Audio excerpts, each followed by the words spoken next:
Okay, everybody. While everybody's coming in from church, we did 4 baptisms, and then there was an awful lot of jubilation and applause during the service about this past week. We are a little late getting in, but people will come in, stream on in, and we have our first, our organist, our assistant organist, who's playing his first closing voluntary. So some people are hearing him because he won't be joining the staff until September 1. But I want to go ahead, for those of you who are streaming with us, and welcome everybody to All Saints Rector's Forum this week. A few preliminary remarks. We would love to have more and more people on our mailing list. So if you would like to be on our mailing list, there are clipboards over at this table being held up right now, and they are green sheets so you can sign up. If you're already getting an email blast from me on every Thursday, no need to sign up, but let us know if you'd like to be informed about what's happening here in the Rector's Forum every Sunday. Today is the last Rector's Forum for the program year, and we will begin again 2 Sundays after Homecoming Sunday. We'll be having some adult options here in this room during the summertime. They will not be a part of the Rector's Forum in that I won't be here. We would love to have your support, your financial support. All the things that we do here at All Saints Church costs money, and you can pick up a pledge card at the front of the lawn at the welcome table. And also, we would love for you to take home a welcome bag if you're visiting with us. They're red bags picked up at the red welcome table at the edge of the campus. And please peruse the brochures inside. They describe all the different ministries of All Saints Church. So, one other thing. We put our faith into action here at All Saints Church. Today we're focusing on foster children. Unfortunately, our youth in California's foster care system are medicated with psychotropic drugs at a rate far higher than other youth. It negatively impacts their health, and this continues into adulthood. And this week we are writing the State Assembly in support of 4 bills that will improve the monitoring and oversight of medication given to youth within the foster care system. And it occurs to me to ask if you youth here are from Calvary Church Summit, New Jersey? So we have 27 confirmation youth from Calvary Church in Summit, New Jersey, on a journey along the El Camino Real from the June 25 to July the 4th, and they are here with their priest, Matthew Corcoran, the rector of Calvary Summit, and I want to welcome them. Thank you very much for your... Matthew? Where's Matthew? Matthew? Hey, Matthew, welcome. Great to have you here. Welcome to all of you. Now, let me introduce to you our speaker. His law practice focuses on constitutional and appellate litigation, entertainment litigation, and business litigation, represents clients in state and federal courts, both at the trial court and the appellate level, secured numerous precedent-setting victories.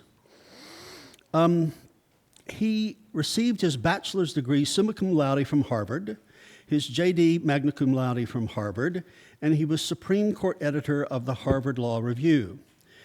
Our speaker served as law clerk for Judge David S. Codell of the U.S. Court of Appeals for the D.C. Circuit, and as a law clerk for Justice Ruth Bader Ginsburg of the Supreme Court of the United States.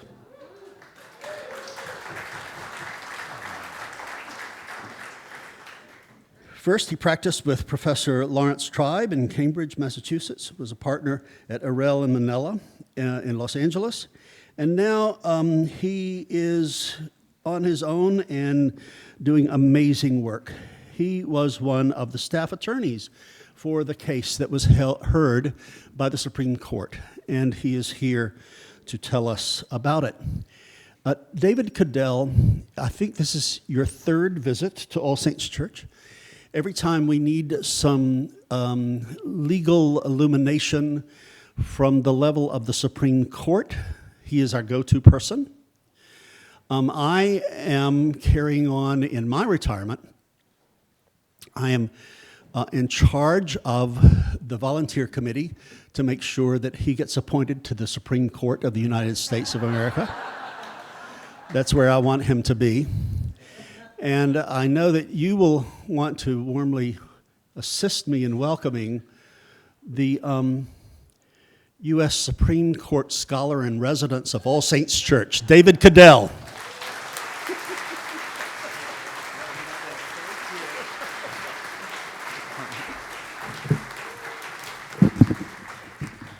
Well, thank you, Ed, for those kind words and for inviting me back.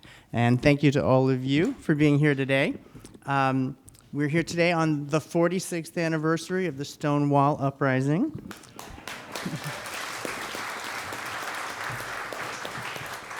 Also known as the 46th anniversary of the funeral of Judy Garland.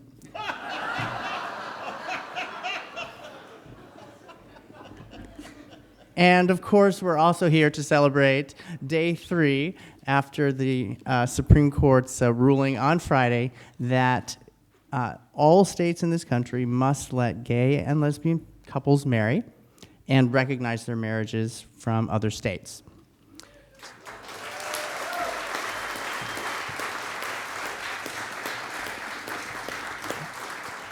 Obviously, it's a fantastic ruling. It is the culmination of the hopes and dreams of hundreds of thousands of people, if not millions of people.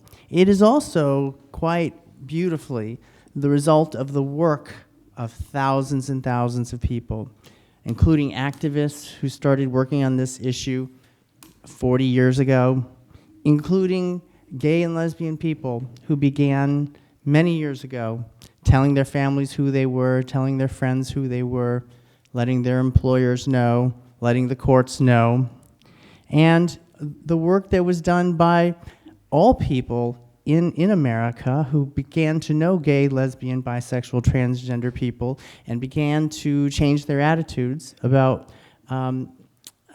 those people, about families, and about how our society can encompass difference. There have been a lot of minds changed over the years. This week, we're celebrating the changing of minds of certain judges. But before that, there were minds changed by millions of people. And I think what's beautiful about today's result, or this week's result, it's not something that any one person can claim responsibility for. There's no single hero out there. It really is something that could never have happened if people in every state in this country hadn't worked together to make it happen. So I just want to remind you all where we were 2 years ago, the last time I was here speaking. I was here speaking on not June 28th, but June 27th, 2013, and it was right after the Supreme Court had ruled that the Federal Defense of Marriage Act is unconstitutional. And an opinion in that case called United States versus Windsor, a case that Edie Windsor had brought, included broad language by Justice Kennedy about how gay and lesbian couples and their children were seriously harmed when the government completely excluded them from recognition, when the government treated their families as though they were not legal entities and treated their families as though they were essentially second-class citizens. That opinion in Windsor used broad and inspiring language that gave our community hope that we could go the next step and win marriage equality. But the opinion also had a million caveats in there, making clear that that's not what they were saying. They weren't just saying, whether the states had to let gay and lesbian people marry. And Chief Justice Roberts wrote a dissenting opinion back there saying, this opinion does not mean that the states have to let gay and lesbian people marry. But the language was pretty clear. So, a beautiful thing happened. Gay and lesbian couples all over the country started suing everywhere for the right to marry. Nobody could have imagined the just onslaught of litigation that happened as a result. Gay and lesbian people and their lawyers read that language and thought, how can you say that the federal government is harming children by not recognizing their marriages and then not reach the same conclusion about states that are ignoring the marriages of same-sex couples. So there really was almost an avalanche of litigation. Lawsuits were filed in every single state that did not yet permit same-sex couples to marry. By October, given the way various cases had come out, marriages were happening in 37 states in this country, plus the District of Columbia, which was remarkable, given that it was only 11 years ago that the first marriages ever occurred in this country, in Massachusetts in 2004. So we knew at the beginning of October, less than a year and a half after, about a year and a half after Windsor, that we were in an amazing place. Gay couples were marrying in 37 states, and it seemed highly improbable that the Supreme Court would say a few months later, in this case, oh, well, never mind. So we kind of expected the result on Friday, but it's exciting to actually get it. Now, a couple things about the opinion. I don't know how many of you read court opinions. I mentioned to Ed that it reads less like a court opinion and more like St. Anthony's fourth epistle to the Americans. He goes in detail about how important marriage is, how lovely gay and lesbian people are, how beautiful their children are, and how they all need protection, and can we all just get along?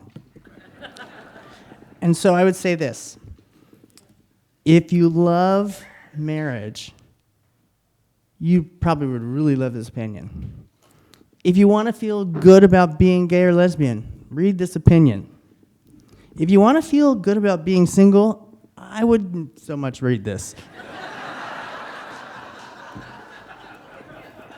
It goes on and on about how marriage is the most important thing in life. That'll be the next round of litigation I'm working on. Okay, so let me give you a couple thoughts about the opinion. The court decided the case based on two legal principles, two constitutional principles. The first one is the principle that marriage is a fundamental right enjoyed by all adults. And the second one is that all people, including gay people, are entitled to equal protection of the law. I'm going to explain briefly the court's holding, but there is one catchphrase in the entire opinion that sort of sums up everything Justice Kennedy said, and that's the phrase equal dignity. His big arching point is that same-sex couples are entitled to equal dignity under the law. But let me start by talking about the fundamental right aspect of the court's holding. The Supreme Court, for decades, has said that marriage is a fundamental right.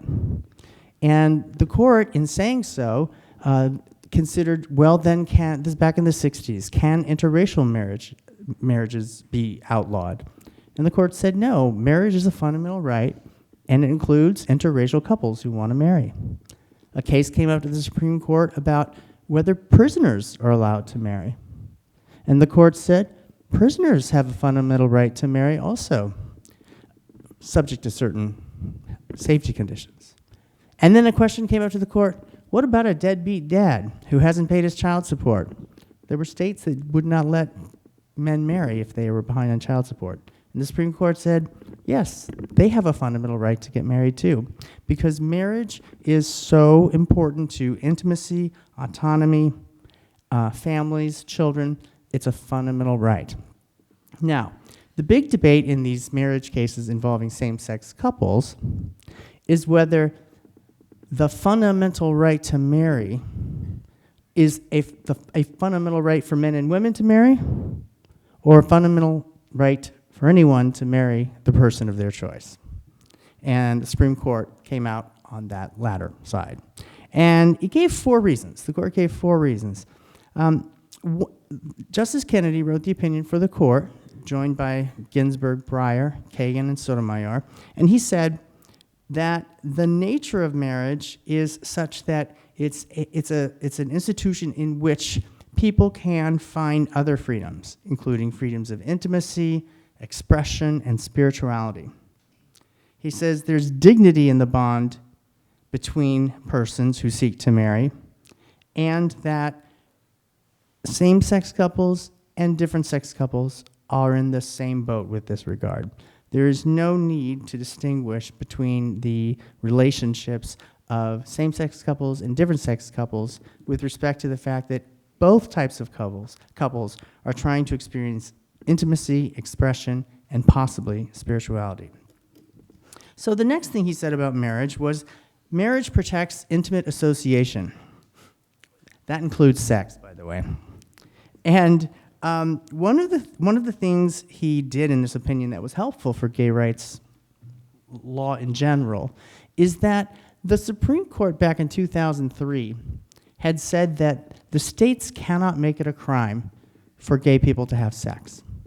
The court previously had said that, yes, the states can make it a crime. In 1986, in a case called Bowers v. Hardwick, the U.S. Supreme Court, 5-4, said that Georgia could make it a crime for two adults of the same gender to have sex. So in 2003, the Supreme Court said, no, that the Constitution protects this aspect of liberty. Ever since that case, there's been debates by courts all over this country about whether all that decision meant was that, okay, the states cannot make it a crime. Or did the decision mean something more? Did it mean that this right to intimacy is an important human right that doesn't just mean you can't be thrown in jail, but it means that your relationships are entitled to respect? And Justice Kennedy made clear today, or in the opinion this week, that the freedom of intimacy that he was talking about in the previous cases isn't just a freedom not to go to jail. It's a freedom to enjoy these intimate relationships that the state has no interest in regulating. And he has a great line. It's a little hard to understand, but I'll read it. He goes, "Outlaw to outcast may be a step forward, but it does not achieve the full promise of liberty." So I liked that line. Okay, so the next reason that Justice Kennedy said that marriage is a fundamental right is that marriage is a form of safeguarding children and families. He wasn't saying you have to have kids if you get married. In fact, he said numerous times that there is a constitutional right for a married couple not to have children through contraception. So he then talked about the children of same-sex couples. And he said, look, they're harmed and humiliated by laws that exclude them from marriage. And they need the same protections as children of different sex couples. So it's very interesting. Years ago in the LGBT litigation movement, we always had to be very wary about the children issue because the other side always tried to use it against us as though children were unsafe around gay people or with same-sex parents. And we have come full circle now, where Justice Kennedy, every time he writes about same-sex couples, actually is emphasizing their children and the needs of their children. And I think that's really one remarkable thing that our community as a whole has achieved, which is to educate our neighbors, the public, that children need protections no matter what kind of home they're in, and that gay and lesbian people don't pose any kind of threat to children. It's really heartening to see Justice Kennedy use children as one of the main reasons why the protections of adults should be deemed constitutionally safeguarded. And then finally, on this fundamental rights point, Justice Kennedy emphasizes that marriage is what he calls a keystone of the nation's social order. It is a social institution that so much of life centers around. So many legal protections and responsibilities are based on marriage. Marriage is the building block of our society. This is where, if you really want to, read about how great marriage is, you should check out this section. So he concludes, the reasons marriage is a fundamental right, because it protects autonomy, it protects these close, intimate relationships, it safeguards children, it's a fundamental part of our social order. Gay people are just like, same-sex couples are just like different sex couples with respect to all of those. And so there's no reason to exclude same-sex couples from the fundamental right. Now, there's something very important about his holding on fundamental rights. And I'll try not to get too boring and legalistic about it, but here's what it is. So the fundamental rights doctrine by the Supreme Court, where the court has recognized rights to things like abortion, contraception, intimate conduct. Okay, those are things they've recognized. They've rejected physician-assisted suicide and numerous other efforts by folks to have certain conduct protected as fundamental rights. The approach the court has focused on in the last 19 years has been one that was hewing very much to history and tradition. The question for the court had been, in order for us to say something's a fundamental right, don't we have to go way back in our history and see it was fundamental way at the very beginning? That's the approach that the court had to been taking. And that approach, of course, it closes off all sorts of opportunities for new insights to come into play and for people to understand that actually liberty doesn't just mean what people in the 1700s thought it meant or people in the 1800s thought it meant. Liberty is a concept that we can grow to understand in new ways. Justice Kennedy, in his majority opinion, took that issue on, and he came right out and said that liberty is something that each generation comes to understand more fully. And that holding holds promise for things beyond marriage. It holds promise for transgender rights. It may hold promise for other things. What I loved about that statement by him is, as a professor friend of mine named Joseph Ty in Oklahoma pointed out, we're invited now to, let's use our imaginations and think, what else? What else is there out there that might be fundamental to a person's exercise of liberty that there might be room to find protection for? All right, so that's the fundamental rights holding of the court. The court also had an equal protection holding. It also held that the Equal Protection Clause that's in our Constitution's 14th Amendment also protected the freedom of same-sex couples to marry. Justice Kennedy didn't say a whole lot about equal protection. He talked about how fundamental rights and equal protection are closely linked. After all, if a right is fundamental, it should likely be available to all people. It's kind of the whole concept of a right being fundamental. It would be kind of extraordinary to say this right is fundamental to human existence, but not for you all.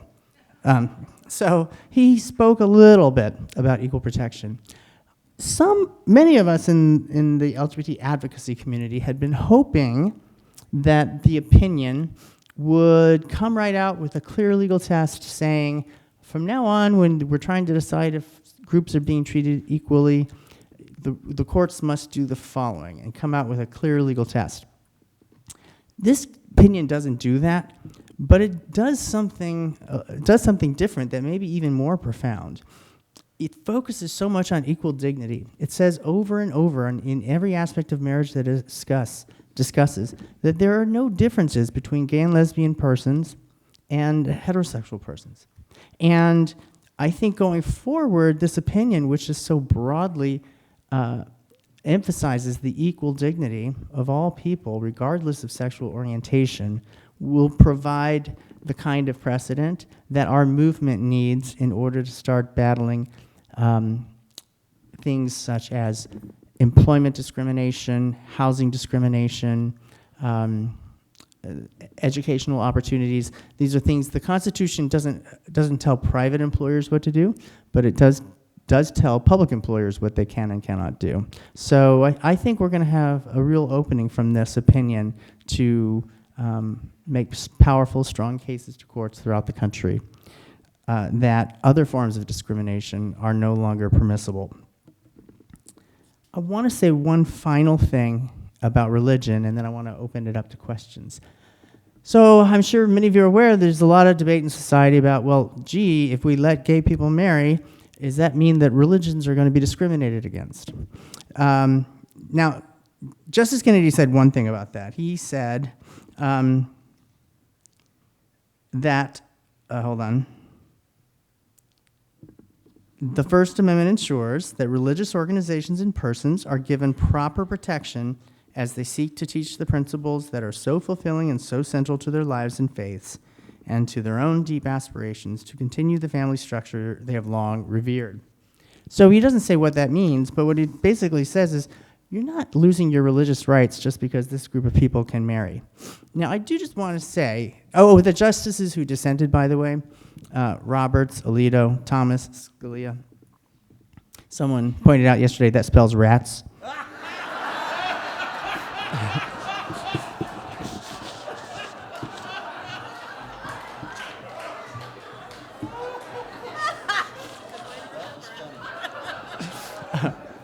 I stole that one, okay? So they try to raise all these fears that now religious people are going to be thought of as bigots. They're going to face religious discrimination if they don't want to bake a wedding cake, etc. I think one thing that's really important for everyone to keep in mind is that for a long time, religions have looked at certain types of marriages as impermissible. So, for example, there are lots of religions that think a divorced person shouldn't remarry. But you don't ever hear people say these types of things about the wedding cakes of people who are divorced. There are plenty of religions that say you must marry someone in our church, but you really don't hear about the florists refusing to provide flowers to them. One concern raised in the dissents was, what about a religious college that doesn't want to include same-sex couples in married student housing? Well, guess what? Marriage has been legal in a lot of states now for quite a while. This is not some new issue. This has been around since 2004, the very first time gay people were permitted to marry. So there's a lot of hoopla being made, but this type of issue isn't new.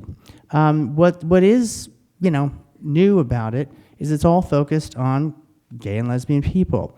And so as people protest over and over and over that they're not being, whatever they're saying, if they're not being bigots, they're not discriminating, just put in context how they've acted in the decades before.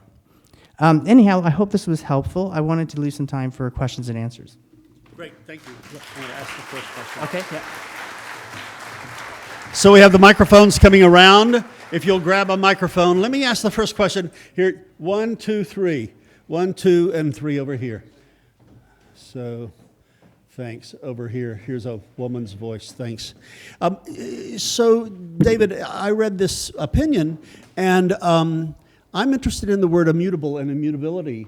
Is this the first time that has appeared in Justice Kennedy's four and opinions and any others? And what's the significance of the appearance of that word immutable? That's a great question. So Justice Kennedy's opinion suggests in two places that sexual orientation is immutable, in other words, unchangeable, that people can't just change their sexual orientation. And that's an amazing statement by Justice Kennedy for several reasons. First, for the technical legal reason that if a trait is immutable, it's not a proper basis for discriminating unless there's some reason, some strong reason for it. So he was using language in that term immutable that has legal meaning that will be, so that's a great thing.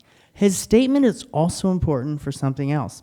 There is a whole other set of cases that is going on right now about whether the states can make it illegal for psychiatrists and psychologists to try to change the sexual orientation of minors.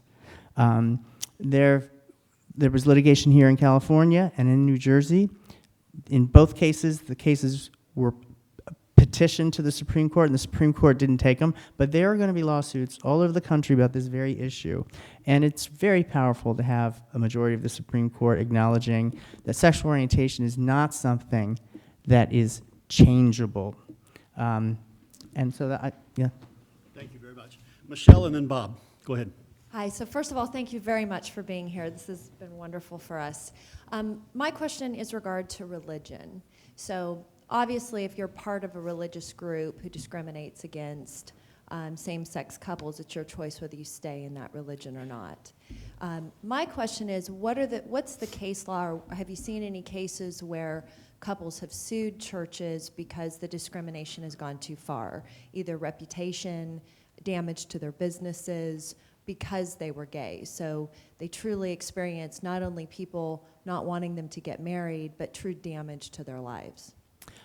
Well, first thing to know, a few things, is that the First Amendment of our Constitution protects exercise of religion. So a church does not have to perform a marriage that it doesn't want to. In terms of your question, have there been cases where people sue churches for defaming them? There have been efforts to stop certain churches from protesting at funerals, but that's a different set of issues. I mean, it would be, the bar for suing someone for expressing their religious views is pretty darn high. So I can't think of any specific example of where a church or a religious organization did something to a particular couple that would rise to that level. Yeah. My question has to do with Justice Roberts' dissent. I don't think the fact that he dissented is a surprise to anybody, given his belief in judicial restraint, and there should be a state issue, et cetera. What is surprising to me is the sharpness of the dissent, the nastiness of the dissent. It seems so out of character for him to do that, and I wondered whether you had any view as to why he would go as far and as nasty. He basically called it a political decision, which I think is pretty outrageous. But the second question is just partly serious. Justice Scalia, in your opinion, who's very tied to the Bible as well as the Constitution, does he believe that the Bible is literally true? Well, he did say earlier this year that he does believe in a literal devil, that there really is a devil. I don't know what his religious beliefs are. Okay, but back to John Roberts' dissent. So John Roberts is the Chief Justice, and he did something this week that my understanding is he's never done, which is after the opinion by Justice Kennedy was read in court, Chief Justice Roberts, for the first time ever, read his dissenting opinion in court, a summary of it, which is an indication of how strongly he feels. There's an aspect of his decision that is really disappointing and not in the interests of the court. And that is that he goes on and on as though the court majority wasn't acting as a court, as though they had completely stepped outside the bounds of what any judge should do, and that, this is a threat to our, system of government because the court shouldn't be able to do that. And I don't think it's in the interest of a Chief Justice of the court to impugn the integrity of the other justices this way. It is extreme, the degree to which he goes after the majority as though they're not being judges. And in fact, he does something really insulting over and over again. Instead of calling them judges, he calls them lawyers. Now, and that shouldn't be an insult, may I just say. But he obviously was intending it that way. He calls them lawyers, 5 lawyers. And then, Justice Scalia's dissent goes crazy because he says that all of them came from Harvard or Yale Law School. Of course, he went to Harvard. And he says there's not a single Protestant on the court. Okay, but there's 6 Catholics. It's just very odd. He just went after them. He says there's no Westerners because California doesn't count. So, yeah, in their effort to express their anger, they were criticizing the court as an institution. I don't think I find it unbecoming. Hi, thanks again for coming. This is I guess, slightly to the side of of Friday's decision, but just about the sort of rhetoric around the protection of children having to do with LGBT issues and stuff like the California and New Jersey conversion therapy laws. I was wondering, because one of my main things is, LGBT kids in schools, public schools. There are a couple states that have like no promo homo laws in schools, and that I think Texas still has the anti-sodomy law as a criminal offense, but it's not prosecutable, and that's still taught as a criminal offense in sex ed. So I was wondering what the legal status of anti-gay intimacy laws was in states where they're still on the books, but they can't be brought to court. There's like this weird... Oh, yeah, well, that question, okay. So there are actually laws all over this country that have been struck down, but no one ever takes them out of the books. Even when Prop 8 was struck down here, it stayed in the California Constitution. And I mean, in fact, if you go to the California Constitution today, it's there. Because laws, even when they get struck down by courts, don't just vanish from the statute books. That Texas law is invalid. So, I mean, I can't speak to whether teachers are teaching it as though it's still there. But by the way, take a look at our own U.S. Constitution. There are things that have been repealed, but they're still there. Yeah, reading our U.S. Constitution is not all fun. It talks about slavery still. Okay, Yeah. Thank you very much for being here again. My question is, as much as we are going to depend on this latest effort that we just won in terms of housing and employment in the future litigation, the other side is going to depend on Hobby Lobby. And so how, in your feelings, how are those going to reconcile? Because Hobby Lobby is pretty damaging to us in terms of employment. Well, Hobby Lobby, inside the court during the Hobby Lobby case, there was clearly a battle going on about discrimination laws, and it shows up as follows. Justice Alito wrote the opinion for the court, and in the opinion, he says, don't worry, this won't hurt laws that prohibit discrimination based on race. Just remember that, race. And then Justice Ginsburg writes a dissenting opinion and said, this is going to hurt efforts to ban discrimination based on race, sex, sexual orientation. She goes through a list. And notably, Alito only says race. And then Justice Kennedy wrote his own short little opinion saying, hey, we haven't decided anything about discrimination cases in this. So it's an open question. It's going to be up to Justice Kennedy. So David will be able to stay a little bit longer. For those of you, there are other questions, and you might want to come up and pose one-on-one.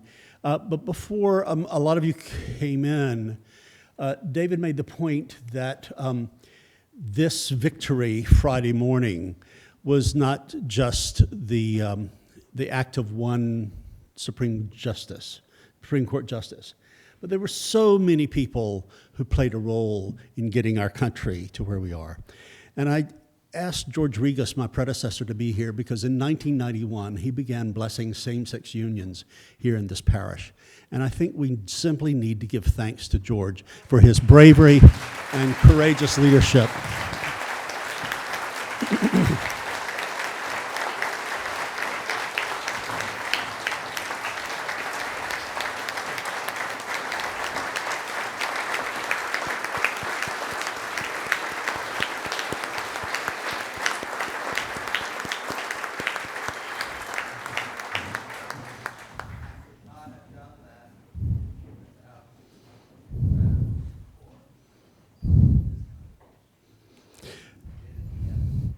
George said, for those of you who are streaming, that he couldn't have done it without the incredible support of this congregation, that we did it together. And that's very, very true.